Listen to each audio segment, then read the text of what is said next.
Another day, another week, another chance to win $1 million on Draftkings. It's week 4 of the NFL season, and there are a lot of plays to take advantage of, and we're going to highlight some of those here on our sleepers, studs, and stacks. If you're returning from a previous video, I appreciate the heck out of you. Drop a thumbs up on this one. It really does help the algorithm, and we can find some new people to help take down these big dogs, because it's the little guys that need to be winning these championships. If you can max enter 150, good on you. Congratulations. Me, I'm playing a single bullet. I want someone that only plays one lineup to win it all. And that's what we're going to try and do today. So drop your comments below later on for your chance to win your Millionaire Maker ticket next week. And, well, let's just get into the sleeper studs and stacks. This is All Access, your home for fantasy sports talk.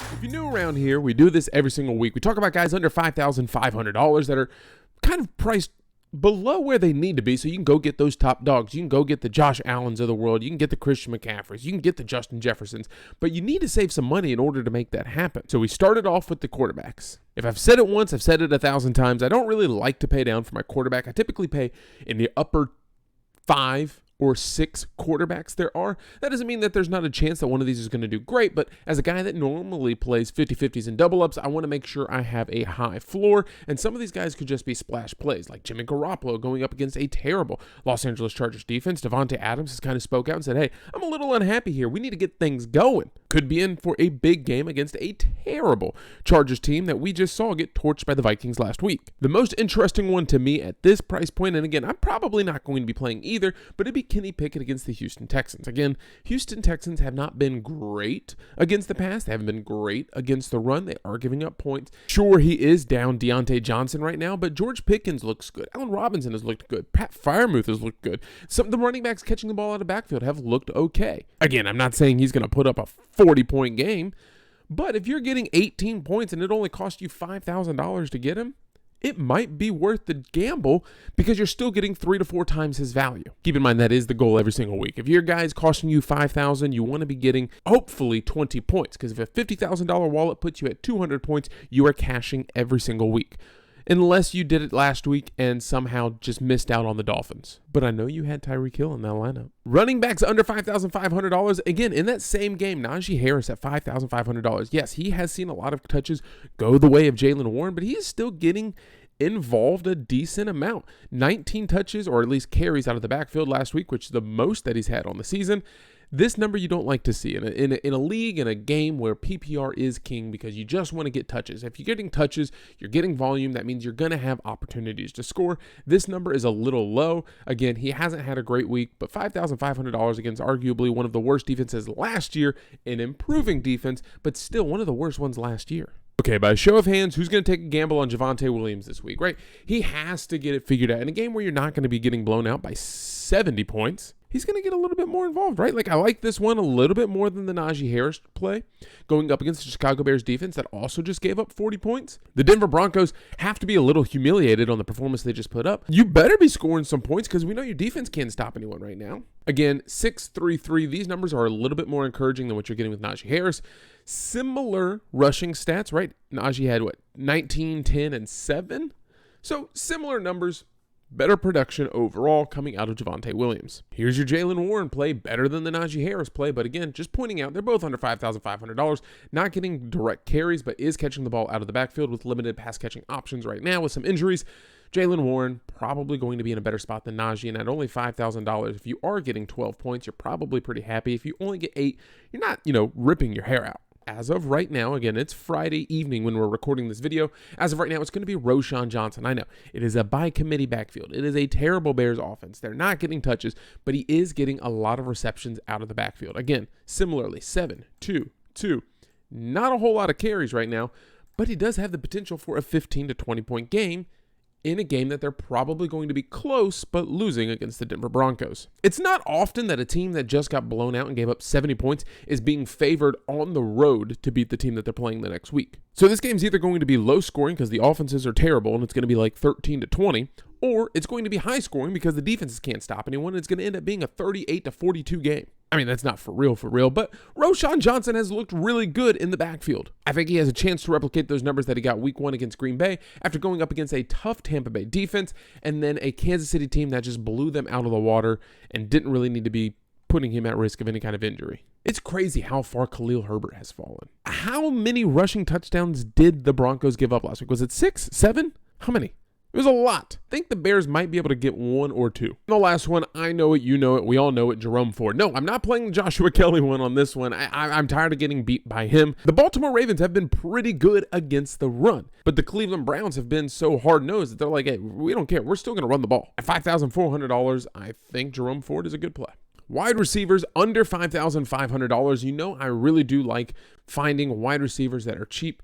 You can always get a running back, but I typically build my lineup paying a decent amount for a quarterback, getting a high-end running back, a mid-tier running back, 2 bargain bin wide receivers, high-end wide receiver, tight end that's at the bottom of the barrel, and then see where I can go with my flex. So when I need to save money, where am I starting this week? I mentioned Jimmy Garoppolo and Jacoby Myers. Well, I didn't mention Jacoby Myers, but I mentioned Jimmy Garoppolo having a chance to have a good game against an LA Chargers team that can score points and can't stop anyone. Again, I expect that Jimmy Garoppolo is going to be feeding Davante Adams to try and keep him happy. Not that he's a diva, but he has voiced his opinion of he doesn't know why there is a slow start going on offensively, defensively, and that this team just doesn't look very good right now. But Jacoby Myers is still going to get looks opposite of Davante Adams. Plus, they're going to need to score points. I don't care if the Chargers don't have Mike Williams. They still have enough weapons offensively to move the ball up and down the field. Is anyone else surprised that George Pickens is $5,400? I get it. You're not getting a ton of volume, but it was San Francisco and Cleveland, 2 of the best defenses in the league. And then the Las Vegas game, not great, but he still gave you 11 points at $5,500. It'll be interesting to see between Nico Collins, Tank Dell, Robert Woods, John Mechie, how it's going to shake out. Nico Collins got his least amount of use last week. Unfortunately for us, we had him in a lot of lineups going up against Jacksonville. Tank Dell, great game out of him. 11, 9, 3, same amount of snap percentage, but Dell is starting to get a lot more looks from CJ Stroud. Okay, so Courtland Sutton. I've already bagged on the Broncos, right? Like, that's an ugly team. There's not enough makeup in the world to make that pig pretty. But when he throws it, someone's going to have to be on the receiving end, and so far, that guy has been Courtland Sutton, and totaling 23 targets on the season. Yeah, you probably threw it more than you wanted to last week, but your offense really wasn't on the field that much. If you're giving up 70 points, your defense is probably on the field a good bit. And if I get 2 more fumbles out of you this week, I'm going to be big mad. I'm surprised on the slow start from Terry McLaurin and Jahan Dotson so far. I really thought Jahan Dotson was going to be in for a big year. It doesn't look that way so far. Sam Howell might be able to get it fixed. But here's that Tank Dell look once again. 4, 10, and 7 targets last week against the Jacksonville Jaguars, getting you 20 and then 28 points most recently at only $4,600 against Pittsburgh, who is a very good defense. They're going to have to be throwing the ball. It's a little dangerous, a little spicy, but I like it. I told y'all last week I wasn't going to say it because everyone wanted to say I was going to be a homer if I picked Adam Thielen. So I showed you the picture. I told you I wasn't going to say it. I'm doing the same thing this week against a very bad Minnesota Vikings team, a team that's going to put up or hang up at least 30 points on the Carolina Panthers. They'll be playing from behind. They're going to throw the ball. They'll be abandoning in the run because they seem to do it every single game. I'll take a man that has a combined 23 targets over the last 2 weeks. Now, $4,500? Revenge game. I think there's going to be a lot of people on Marvin Mims against a very bad Chicago Bears defense, only at $3,900. 7 targets over the last 2 weeks. I've seen more volume from guys elsewhere. I really thought I was going to miss talking about Joshua Palmer.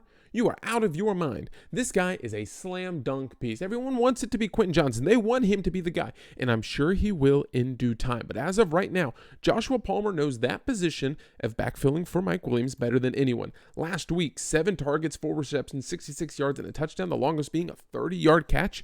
Yes, he did have a fumble, but we don't care about fumbles. I mean, we do, but we don't. Tight ends, we don't spend time talking about the studs. You know what you get with Hawkinson, Andrews, Kittle, Taysom Hill when he's playing. We like to talk about the guys that are cheap. Dalton Kincaid going up against this Miami Dolphins defense. The Bills are still favored to win this game as of the latest look when I looked.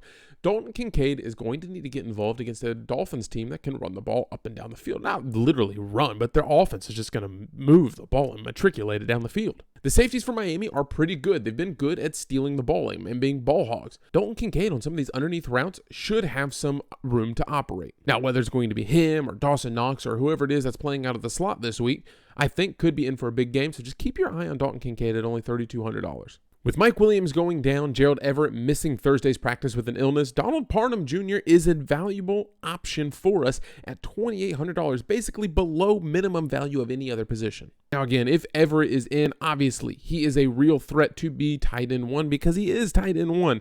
But for some reason, Parham keeps just popping up. And so if Everett's going to be missing time, I'm absolutely putting him in there, especially when they do get into the red zone. He looks Mike Williams' way and Gerald Everett. If both of those guys are out, Parham should be a good play. Our studs. So now that we've looked at the value guys, we know how much money we kind of have, what we need to be looking at, who we can go up and get. Who are those high-end guys that we need to put into our lineup? Josh Allen, smash. Jalen Hurts against Washington Commanders, smash. Justin Herbert against Las Vegas, absolute smash. Lamar Jackson against Cleveland. People want to say Cleveland Browns, and rightfully so. People want to say Cleveland Browns have the best defense in the league. I'll probably be shying away from. Tua against the Bills' second-ranked defense and points allowed to quarterbacks. I'm not afraid to play it. Not my favorite play. A good play. Probably not looking that way right now. Kirk Cousins going up against an abysmal Carolina Panthers defense. Don't let this number fool you. Geno Smith absolutely burned them for over 300 yards last week. Anthony Richardson. If Anthony Richardson is healthy, he's capable of putting up some real points, because in only half of a game, he had 17. In a full game, he had 22 against that Jacksonville Jaguars defense. And now he's going to get a Rams team that's okay at best. I might be selling them a little short. They're better than okay, but they're not great. They're not world beaters on defense right now. If you're not going Herbert, not going Cousins, not going Richardson, maybe you look Fields' way against that horrible Broncos defense. Joe Burrow against a bad Tennessee Titans defensive back situation. I think that's absolutely worth a look if they can start getting things going. But these numbers, until that improves, I'm probably going to be shying away from it and saving my money and keeping that in my pocket. How are we feeling about Brock Purdy? Arizona has to be living pretty high after beating the Dallas Cowboys last week. Do you think they come back and just absolutely fall flat? I absolutely believe so. Deebo Samuel dealing with a little bit of a rib injury, so he might not be a full go, but he still has Brandon Ayuk. He still has Christian McCaffrey. He still has George Kittle. And to be fair, at only $5,900, you really don't have to do a whole lot. Dump it off to Christian McCaffrey, let him go for another 75-yard touchdown, and you got 15 points out of Brock Purdy. Running backs. Bradley, which ones do you like the most? Well, let's just run through the top. McCaffrey, yeah. Eckler, if healthy, yeah. Tony Pollard against New England. I like him better than most people do. A lot of people like this Patriots defense. I still think Tony Pollard is that guy. Just hand him the ball. Dak Prescott has gotten you into too many issues throwing interceptions, not seeing his wide receivers, selling where he's going to be throwing the ball. Just let him turn around and hand it off. Josh Jacobs, finally going to get going. 9-9-11 today. 20-point game. I'm calling it now. 20-point game out of Josh Jacobs. This next little cluster, I'll probably be avoiding. Derrick Henry coming off a really slow week last week. Raheem Mostert, sell him high if you have him. I think Mostert is still a good back. I don't know if he's worth $6,500. He's good, especially for fantasy purposes. I'm probably going to be avoiding him this week with a Buffalo team that can stop the run. How are we feeling about James Cook being a splash play? It's not my favorite play on here, but look, he's getting consistent touches. He has no one really challenging him for anything out of the backfield right now. Getting, 20 touches a game? 12-6, 18, 17-4, 21, 15-3. That's 18 targets or touches. Zach Moss at $6,000. Do I like that play? No. Do I love it? Absolutely. I love Zach Moss in this position. Again, the Rams defense has been pretty good thus far in the season. Zach Moss at $6,000. Do I like this play? No. Do I love this play? Yes. Now, I say that with the caveat. I do like this play. I like him with Anthony Richardson. I like him with Gardner Minshew. Anthony Richardson has the unfortunate chance to vulture a couple of touchdowns when they do get to the 5-yard line, 10-yard line that Zach Moss is capable of handling. And then if you have Gardner Minshew, that offense isn't going to move the ball as well and might not actually get to the red zone against this LA Rams defense. So you're kind of in a catch-22 situation. Do you want to take the gamble on him? Yeah, it's probably worth it. Look at it. 30 carries, 18 carries. He's capable of handling RB1 massive carries. He is priced up at $6,000 when he started the season at $4,700, but people didn't know what they were going to get out of this Colts backfield. But Zach Moss at $6,000, I think it's worth a shot right now with not enough people talking about him. And if you want my favorite running back plays, I really don't have to sell you on it. They're kind of at the top: McCaffrey, Jacobs, and then Pollard. And then after that, I would dip down and go after maybe Alvin Kamara, who is fresh. He's just been suspended. It's not like he's been injured. He's ready to go. He's going to get a lot of touches. And then Zach Moss. Wide receivers, you might want to just go ahead and instant lock Justin Jefferson against that Carolina Panthers defense. They're down J.C. Horn. They're down a safety. They're probably going to have Jeremy Chin back there, who's transitioning into a linebacker position, if you will, so he's a little bit slower. Granted, I'm not positive that's where he's going to be playing. It's just a thought that some of the reporters have here in the Carolinas. You know Tyreek Hill is going to smash. You know Stephon Diggs against that Miami Dolphins defense is going to smash. Davante Adams against a bad LA Chargers team. We've talked about him. Let me just go ahead and put him in there for now. Keenan Allen as a bounce back or a run back against that Las Vegas Raiders team is really good. Jamar Chase. We mentioned it earlier. Joe Burrow against this bad Tennessee Titans defensive back situation is in a good spot. Unfortunately, he hasn't played great this season. Could this be the game that turns it around? Absolutely. Another revenge game that we're not really talking about or haven't talked about is Jameis Winston potentially going up against the Tampa Bay Buccaneers. And his favorite target, I say that loosely because, he's just wide receiver 1 in that offense right now, would be Chris Olave, who has double-digit targets in every single game this season, 22, 14, and 21. That is a lot of production to get out of a guy that's $7,100, and I absolutely love it. Now, the caveat with that is that Tampa Bay is decent defensively. But when you take a little bit of a closer look, they're 24th in pass yards allowed per game, 22nd in total yards allowed per game. They're just not giving up a lot of points. And then Amari Cooper going up against the Baltimore Ravens, and this 25 number could fool you a little bit because even though they have given up some points, they've given up some touchdowns, they're not actually giving up that many yards. If you go to look over here, 8th against the run, 11th against the pass, 292 yards of offense is good enough for almost top 10 in the league. This is going to be a little bit of a defensive battle, probably going to shy away from Amari Cooper right now. But if you want to know the best play, he's not at the top. It's Jordan Addison going up against the Carolina Panthers, who I just mentioned are terrible. Dante Jackson has like 132 QBR rating against him, and he gets Justin Jefferson. Send all the troops over to help out Dante. Force Jordan Addison to beat you, and he's capable of doing that. And I think the Vikings draw up some schemes to have Jordan Addison and KJ Osborne, TJ Hawkinson beat you. Justin Jefferson is still a very good play, but Jordan Addison could very quietly have another 8 or maybe even a 10 target game in this one. I would be okay building out something like this. Maybe you don't like the Davante Adams play, so you want to take that out and go somewhere else with Keenan Allen, or Christian McCaffrey's too expensive for you, so we'll just pay down just real quick from Christian McCaffrey and see what else we can do. That's the wrong button I'm clicking over here, just moving around too quickly, too fast. We'll go over to Keenan Allen or Davante Adams. It's a $100 difference, really not that big of a deal, and that leaves you $5,700 to put into your flex. Go see what's available, see who we've already talked about. Devon Achane, good. DeAndre Swift against a bad Commanders defense.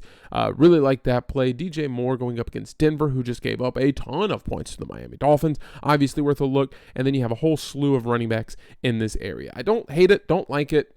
I'm not going to be settling in. There's George Pickens and some other wide receivers as well. I'm going to leave this last spot open because I was accused of just giving you out freely lineups, and that's not what we do. We kind of run through our picks on here. If you head over to Patreon, you want to go above and beyond in your support of just subscribing, liking, and commenting on these videos, it means the world to me. In turn, what we put out on Sunday morning is our starting 5. That's 5 players that I absolutely love and I want to get into my lineups, and then we give you some variations at each open position that's still available. It also comes with Vegas odds, player rankings, NFL news, injury news, the weather report for the day. We include all of that, and it will be in your inbox Sunday morning around 10 o'clock Eastern time. But most importantly, it's your chance to win. We are giving you a chance to win a Millionaire Maker ticket. We've had a lot of people get close this year, but still no one has taken it down. So for your chance to get your Millionaire Maker ticket covered by me and All Access Sports, you simply have to do this. Tell me who is going to be the highest scoring player on Sunday's main slate, and how many points are they going to score? I need the whole number. I don't need the decimal point. So if you think it's going to be Christian McCaffrey with 32 points will be the highest scoring player, put Christian McCaffrey 32 points. If he scores 32.5 points, 32 is still the correct answer in my book, and we will award one winner who correctly guesses Sunday's main slate highest score a ticket to the Millionaire Maker.